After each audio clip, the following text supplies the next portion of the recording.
So what is up sa inyo mga boss? So we are back again with another vlog. So this is the part 3 of our Trinx M16 build. So for today mga boss, explain ko sa inyo kung ano yung gagawin natin dito sa ating project bike.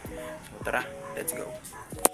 So ito na nga yung ating project bike mga boss. So ngayon ay i-build na natin itong ating project bike. Ang una muna natin gagawin is ito, masyadong mahaba pa yung ating handlebar. So puputulan natin siya na hanggang dito lang sa pinaka measurement niya. Ayan, kabilaan yan. Tapos ang next natin gagawin is dito naman sa kanyang tawag dito headset, yung fork post dito medyo mahaba pa to is yung fork tube niya. Tapos medyo yung lalagyan natin stem kasi is medyo manipis lang, maliit lang na ganyan. So ilo-lowered pa natin siguro mga 1.5 inches to 2 inches. So mamaya na yun. So ito muna ang gawin natin. So tara at lagarin na natin to hanggang dito sa linya na to. So let's go.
So yun na nga mga boss, naputol na natin yung kanyang handlebar. Ayan, all goods na. So ngayon tatanggalin naman natin yung kanyang headset, stem, tsaka itong fork. Tapos puputulan na natin, susukatan. So tara, let's go!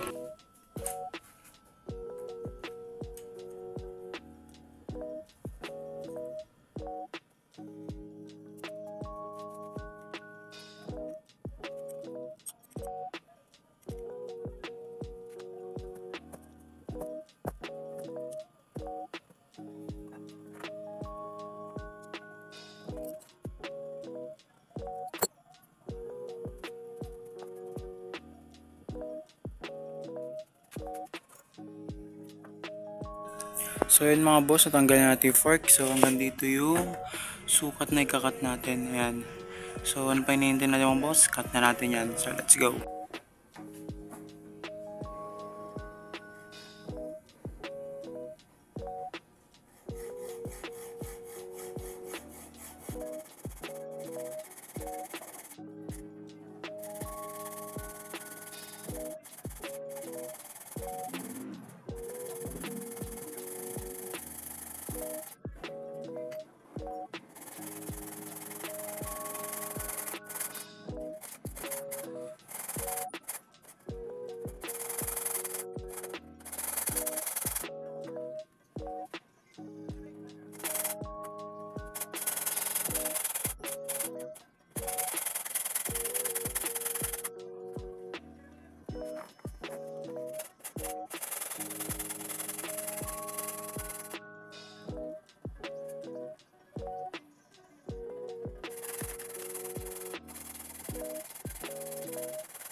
So yun na nga mga boss, nakat na natin. Ayan. So goods na. Kunin na lang natin tong kanyang flower at ikabit na rito. So let's go. So yun, ganun lang mga boss. Nalipat na agad natin yung flower. So next naman is kabit na natin dito. At kabit na rin natin yung headset na bago. Ayun. Neko. So let's go.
So yun mga boss, na-lower na natin at nakibit na rin natin yung kanyang stem, tsaka yung kanyang fork na lowered, pati yung kanyang headset. Ito nga pala brand ng headset natin, Neko. Ayan, subukan na yan, napakagandang headset nito, integrated headset na yan. So yun, next naman natin gagawin boss, mga boss, ay tanggalin natin itong kanyang handlebar sa luma, kasi kakabit na natin dito. So let's go.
So yun mga boss, okay na, naikabit na natin yung handlebar. So next natin gagawin mga boss is kakabitan na natin siya ng kanyang PB tsaka yung crank. So let's go.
So yun, hanggang dito na lang muna mga boss yung ating vlog. So nakabit na natin yung BB, tsaka yung itong kanyang stem, headset, tapos naputulan na natin yan.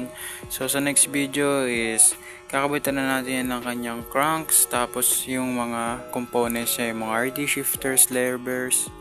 So yun mga boss. So hanggang dito na lang muna ang ating video. So see you sa part 4 ng ating vlog. So bye bye.